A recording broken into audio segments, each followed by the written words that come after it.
रमन वर्मा जी, trading 500 से हमें ये बताइए कि आपने कैसे अपने सफर की शुरुआत करी, कैसे आप मतलब पहले सेबी इन्वेस्टमेंट एडवाइजर बने और अब आप मुझे अभी पता लगा है कि आपने अभी कुछ महीने पहले सेबी रिसर्च एनालिस्ट का भी रजिस्ट्रेशन आपके पास सेबी ने आपको दे दिया है, ग्रांट कर दिया है। बहुत ही कांग्रेचुलेशन मेरी तरफ से। बताइए कैसे सफर की आपकी शुरुआत हुई।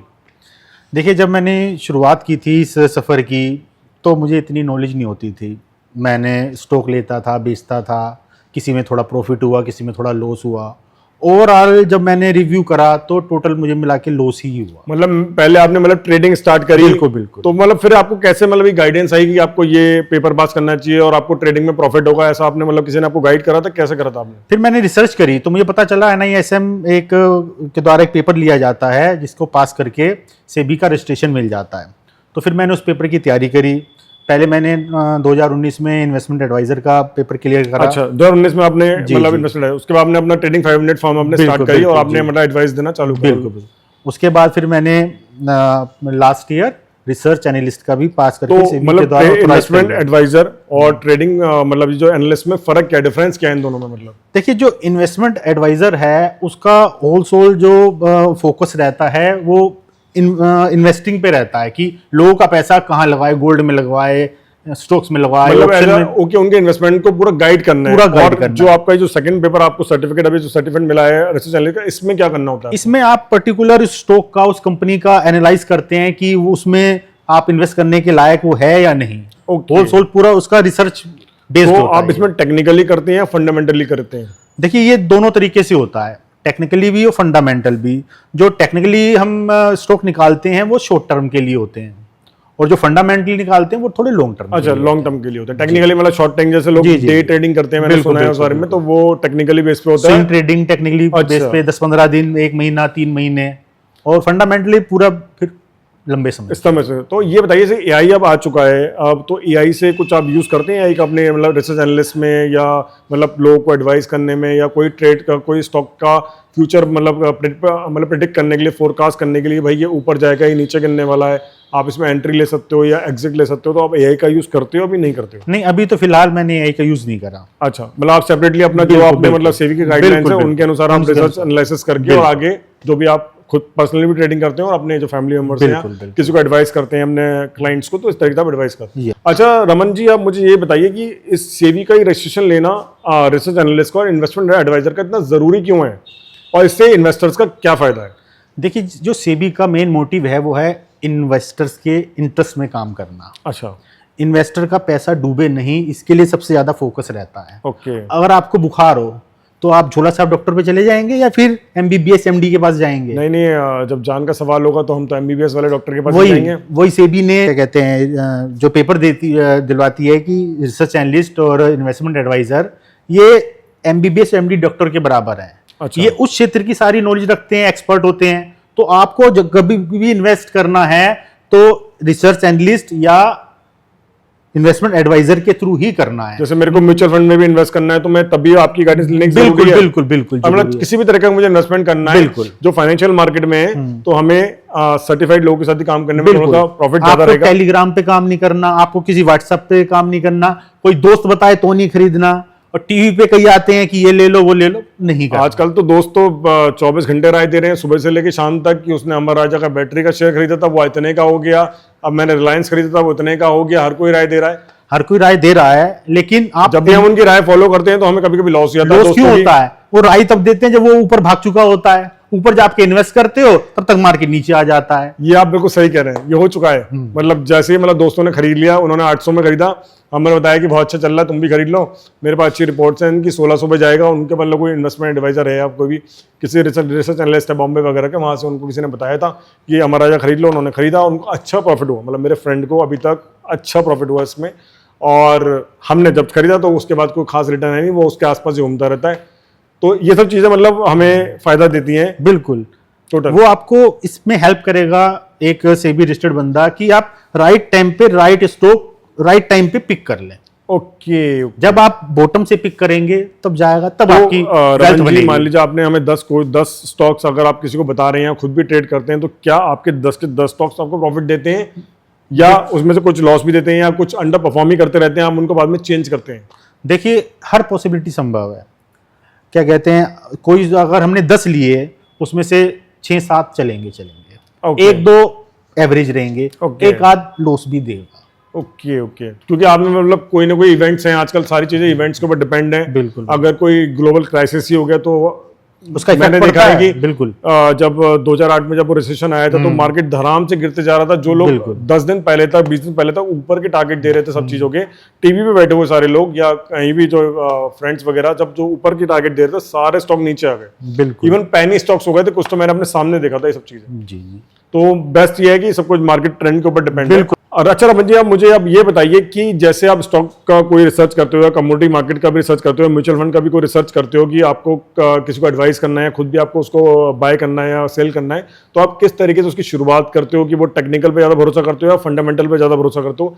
कैसे डिफरेंशिएट करते हो? कमोडिटी मार्केट दोनों डिफरेंट है। जो स्टॉक मार्केट है वो बेसिकली गवर्नमेंट की क्या पॉलिसीज हैं और वो कंपनी कैसा परफॉर्म कर रही है, क्या उसके सेगमेंट में डील कर रही है, उसमें कोई प्रॉफिट हो रहा है नहीं हो रहा, ये इस पे डिपेंड करता है। अच्छा ओके। और जो कमोडिटी मार्केट है ये बेसिकली पूरा जो ग्लोबल सिनेरियो उस पर डिपेंड करता है कि आपने देखा होगा एक देश दूसरे देश पे लड़ाई हो जाए या कुल ऐसी बात हो जाए तो गोल्ड सिल्वर एकदम भाग जाता है। हाँ एकदम भाग जाता है। बिल्कुल, अभी आप देख लीजिए लगातार लड़ाई तो रुक ही नहीं पा रही है और सिल्वर का रेट शायद बहुत ज्यादा ऊपर भाग रहा है। मेरे सुनने में आ रहा है कि शायद बहुत ज्यादा 1 लाख से ऊपर हो चुका है, गोल्ड का रेट भी 1 लाख से ऊपर हो चुका है, तो शायद 1 लाख के आसपास चल रहा है। मुझे इतना काइंडली पता नहीं है, मगर मार्केट ग्लोबल सिनेरियो पर डिपेंड होता है कमोडिटी मार्केट का। जी राइट। अच्छा रमन जी, ये बताइए कि आजकल मार्केट में इतनी सारी न्यूज़ मिलती हैं किसी भी चीज़ से लेके, चाहे हम स्टॉक मार्केट की बात करते हैं, चाहे हम कमोडिटी की मार्केट की बात करते हैं, चाहे हम global currency market forex market की बात करते हैं, तो कभी कभी हमें रिलायबिलिटी ये समझ में नहीं आती कि कौन सी न्यूज़ एक्चुअल है और कौन सी वेरीफाइड है, ओरिजिनल न्यूज़ है जिसको आप फोकस कर सकते हो, या पर्सनल हम कोई म्यूचुअल फंड में इन्वेस्ट कर रहे हैं या हम कोई ट्रेड कर रहे हैं तो उसमें हम कैसे भरोसा करें। टीवी पे अलग न्यूज़ चल रही है, सोशल मीडिया पे अलग चल रही है और ब्लॉगर्स पे अलग न्यूज़ चल रही है, यूट्यूब पे अलग चल रहा है, तो कैसे वेरीफाइड करें कौन सी न्यूज़ ओरिजिनल है, कौन हमें सही बता रहा है, कौन हमें गलत बता रहा है? देखिए, सबसे पहले आपका फोकस होना चाहिए प्राइमरी सोर्स पे।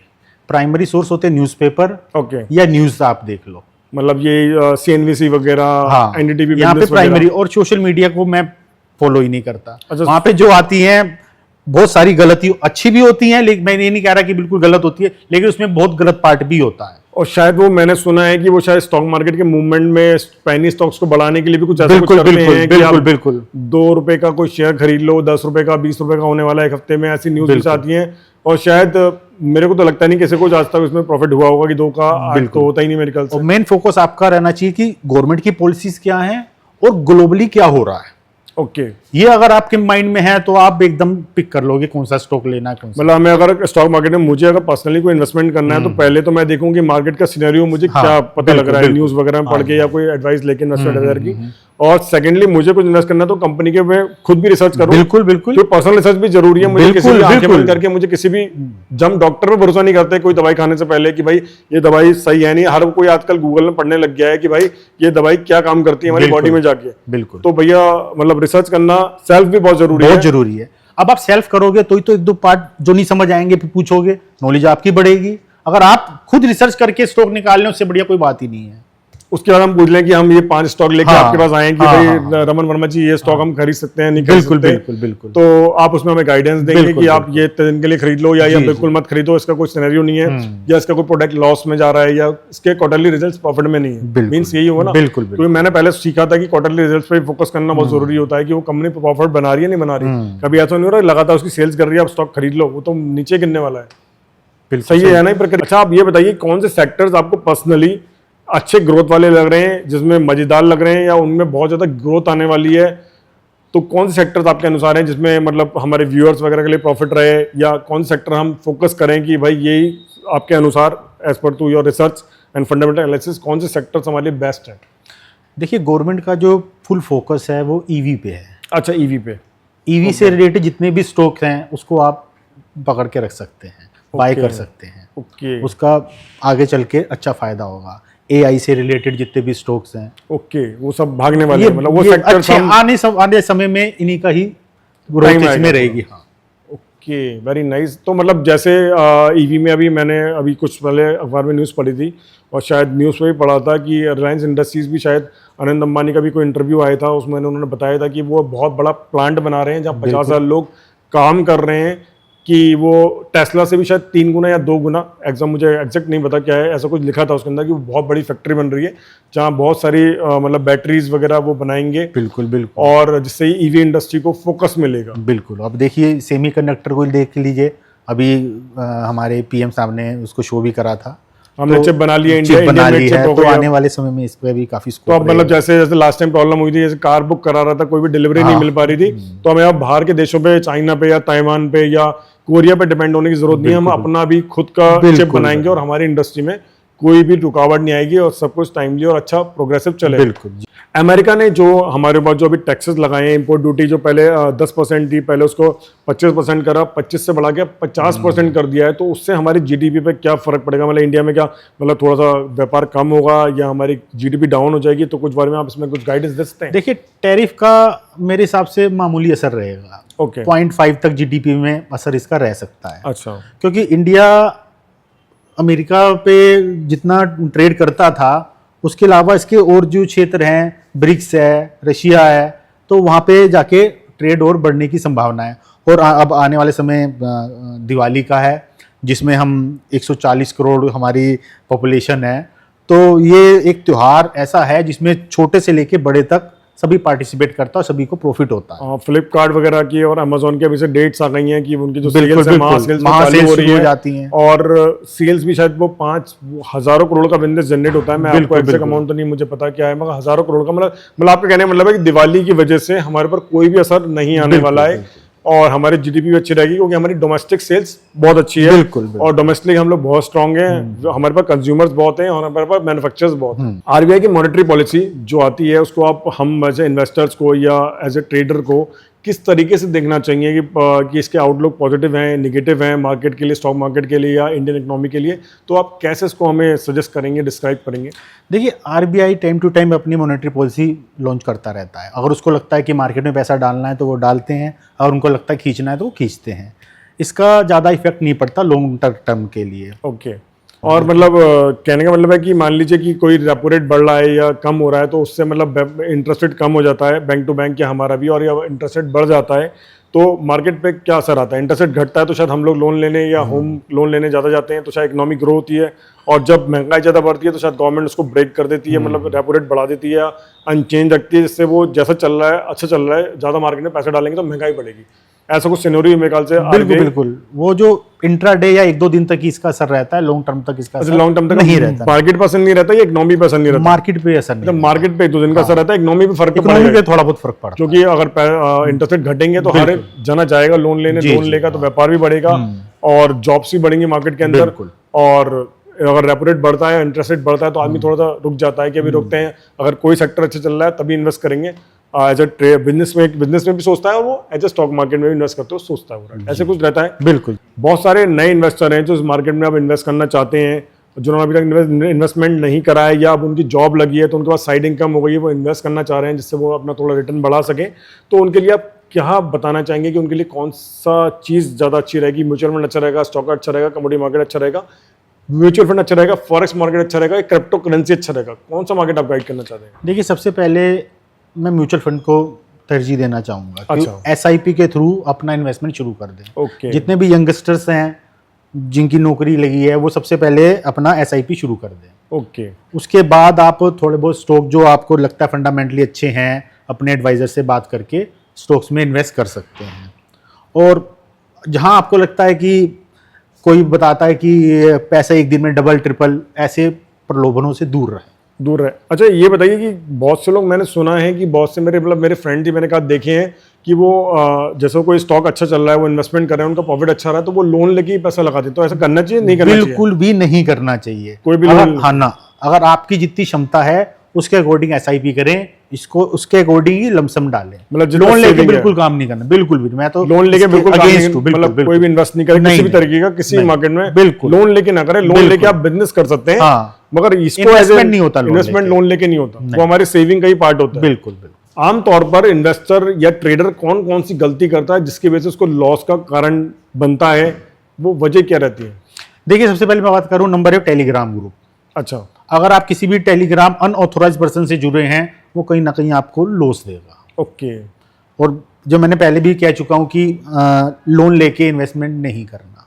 ओके, मतलब लोन लेके इन्वेस्टमेंट नहीं करना है, कोई भी अनऑथोराइज से टेलीग्राम ग्रुप पे वहां पे जाके एडवाइस नहीं व्हाट्सएप लेनी ग्रुप है। हो वो नहीं WhatsApp करना, ग्रुप है। कोई आपका यार दोस्त बताए तो उसको लेके इन्वेस्ट नहीं करना। जो भी करना है रजिस्टर्ड ट्रेड मतलब बिल्कुल। इन्वेस्टमेंट एडवाइजर के या साथ खुद analyst के रिसर्च साथ। करो या फिर ऑथोराइज पर्सन से पूछो।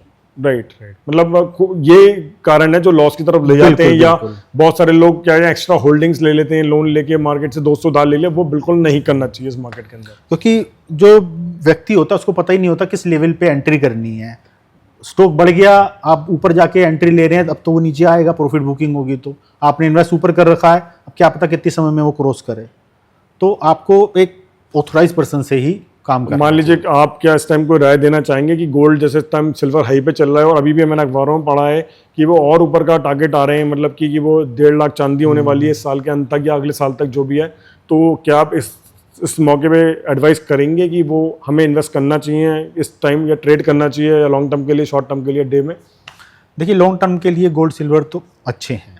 अगर आपका होराइजन लंबा है तो आप इसमें इन्वेस्ट कर सकते हैं। अभी एक न्यूज़ और आ रही थी जो मैं पढ़ रहा था कि चाइना डॉलर ना स्टोर करके वो गोल्ड स्टोर कर रहा है, इसकी वजह से ही शायद बाजार ऊपर गोल्ड सिल्वर का भाग रहा है, तो ये बात सच है या नहीं? बिल्कुल बिल्कुल, मतलब वेरीफाइड न्यूज़ है ये? जी जी, मतलब China investing in gold as compare to, वो डॉलर पे नहीं जा रहा है क्योंकि डॉलर पे वो प्रतिबंध वगैरह मैंने पढ़ा था कुछ लगा देते हैं तो उससे प्रॉब्लम होती है, गोल्ड हमेशा सेफ है और उनके कंट्रोल में नहीं है। बिल्कुल। अच्छा, आप ये बताइए कि इंडियन स्टॉक मार्केट अगले 5 सालों के लिए कहाँ जाता दिख रहा है आपको?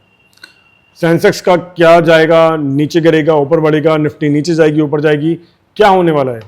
देखिए, मेरे हिसाब से अगर मैं बताऊं तो जो मार्केट है ऊपर जाने वाला है, इसमें 15 से 25% तक आगे और जाने की पॉसिबिलिटी है। ओके, मैं अगले 5 साल में, 1 साल में, 2.5 साल में, 3 साल में, 5 साल में, मतलब 20% और बढ़ेगा। साल, हाँ, 5 से 7 साल में मार्केट हमेशा ऊपर ही आपको लगता है गवर्नमेंट पॉलिसी की वजह से, और हमारी कंपनीज बहुत अच्छा कर रही हैं।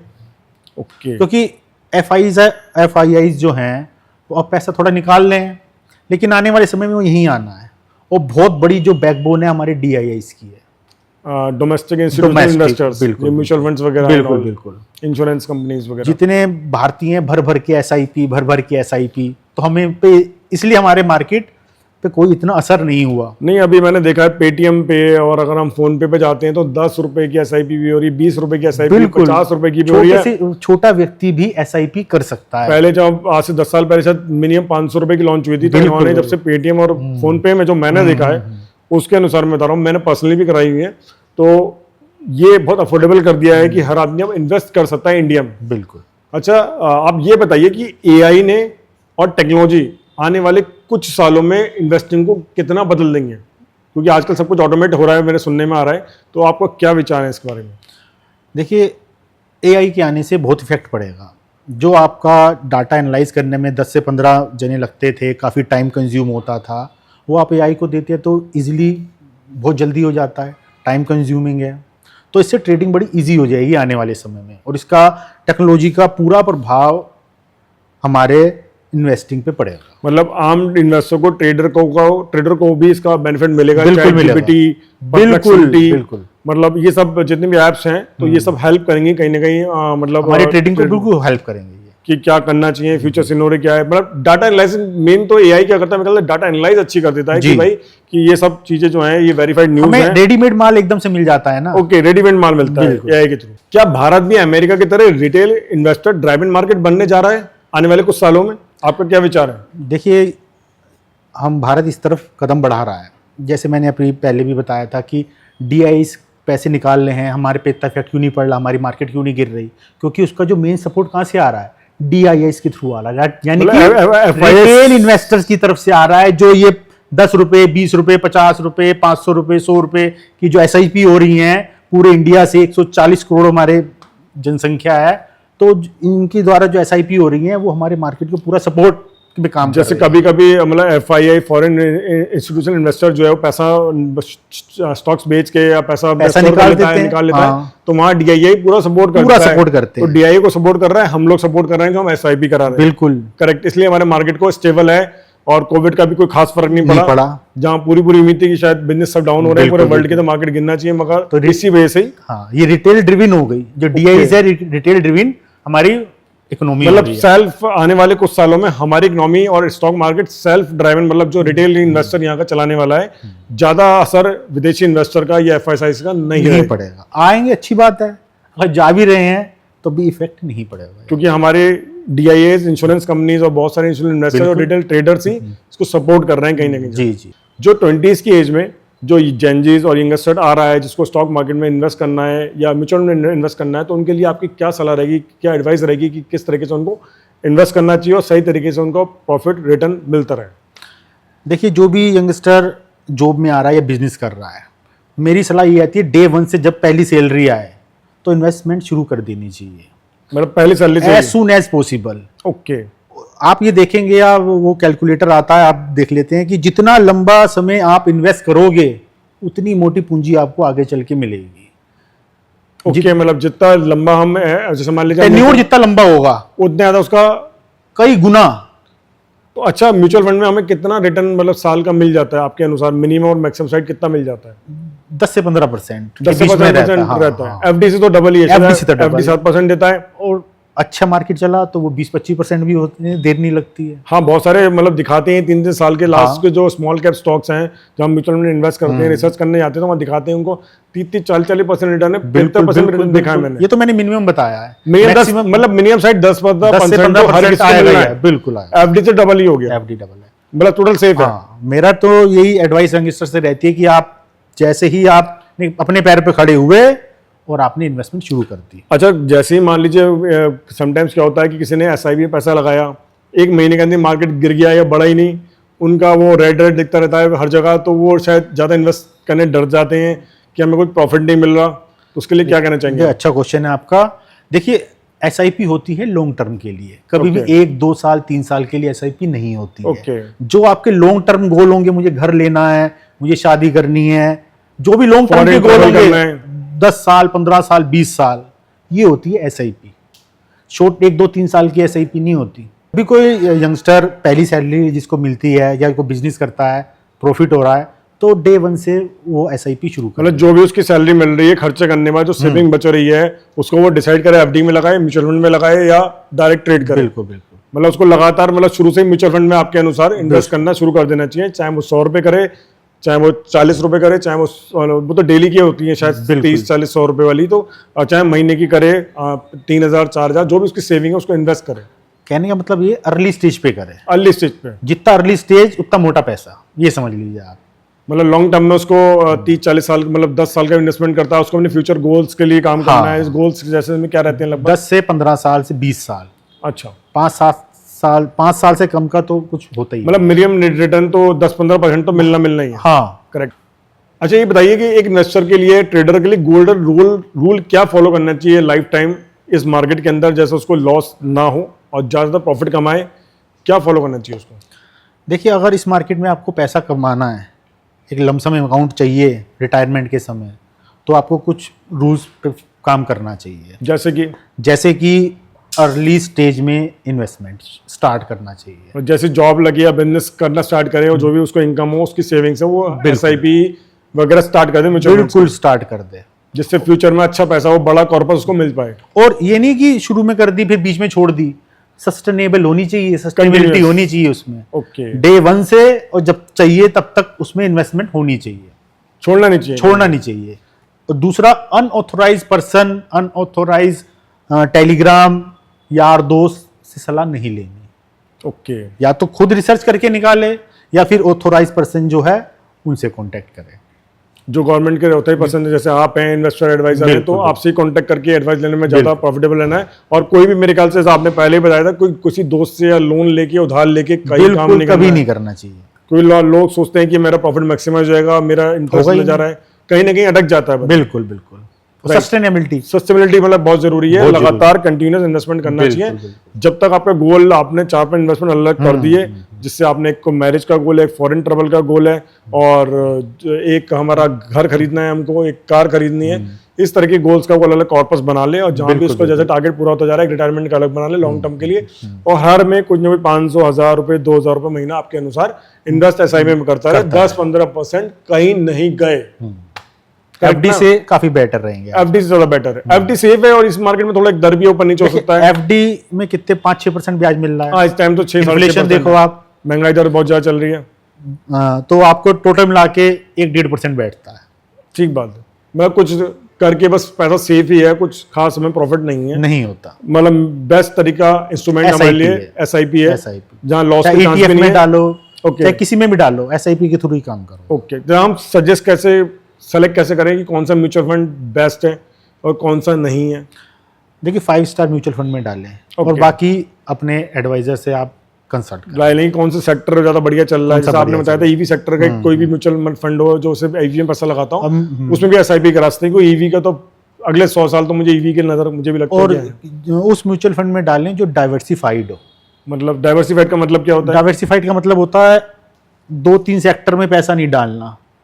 सेक्टर इधर इस पे भी, इस पे भी, इस पे भी, इस पे भी, इस पे भी। आपका मतलब है कि डिफेंस में भी लगाना है, वो अपना पैसा जो भी उसके बाद कॉर्पस आता है एक म्यूचुअल फंड का एसआईपी के थ्रू हर महीने, उसको वो एक बार में कुछ कैश अमाउंट रख दे सेफ्टी के लिए, मार्केट गिरे तो खरीदने के लिए। और दूसरा आई थिंक वो ऑटो सेक्टर में लगाए, डिफेंस में लगाए, ईवी में लगाए, रियल एस्टेट सेक्टर में लगाए, हॉस्पिटल मतलब सेक्टर जो होता है ट्रैवल एंड टूरिज्म में लगाए, हर जगह लगाए। कोई ना कोई सेक्टर बढ़ेगा, कोई साइलेंट ग्रोथ रहेगी। कुछ म्यूचुअल फंड ऐसे आते हैं जो सेक्टोरल होते हैं, जैसे कुछ गवर्नमेंट की पॉलिसी से रिलेटेड हो गए, डेट में लगाते हैं। ओके, कुछ हो गए क्या कहते हैं वो ऑटोमोबाइल में लगाएं, तो ऑटोमोबाइल अगर चलेगा तो ही वो म्यूचुअल फंड आगे बढ़ेगा, नहीं तो नहीं बढ़ेगा। अगर ऑटो सेक्टर नहीं चला, बैंकिंग सेक्टर बढ़ गया, तो ऑटो सेक्टर वाले म्यूचुअल फंड में रिटर्न नहीं मिलेगा। रिटर्न नहीं मिलेगा। तो ऐसे सेक्टर को मैं प्रेफर नहीं करता। Okay. मैं डाइवर्सिफाइड फंड होते हैं, आप सर्च करेंगे आपको सबकी यूट्यूब पे मतलब आजकल तो मिल ही जाती है, मतलब वो जेन्युइन जगह से सर्च करें, जो भी करें, स्टडी करें। जी जी। Correct answer.